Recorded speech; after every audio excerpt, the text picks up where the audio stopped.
السلام علیکم ورحمۃ اللہ وبرکاتہ۔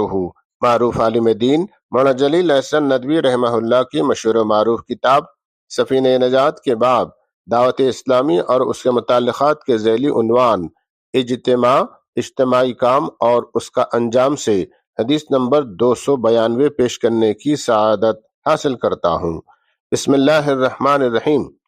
حضرت عمر بن عبسہ رضی اللہ تعالی عنہما فرماتے ہیں، میں نے سنا اللہ کے رسول صلی اللہ علیہ وسلم فرما رہے تھے، قیامت کے دن خدا رحمان کی داہنی جانب کچھ ایسے آدمی ہوں گے جو نہ نبی ہیں اور نہ شہید، ان کے چہروں کا نور دیکھنے والوں کی نظر کو خیرہ کرتا ہوگا۔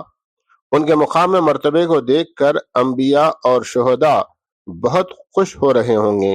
لوگوں نے پوچھا، یہ کون لوگ ہوں گے اے اللہ کے رسول صلی اللہ علیہ وسلم؟ آپ صلی اللہ علیہ وسلم نے فرمایا، یہ مختلف قبائل اور بستیوں کے لوگ ہوں گے جو اللہ کے ذکر کے لیے دنیا میں اکٹھا ہوتے، پاکیزہ اور بہترین کلام چنتے تھے، جس طرح کھجور کھانے والا بہترین اور لذیذ کھجوروں کا انتخاب کرتا ہے۔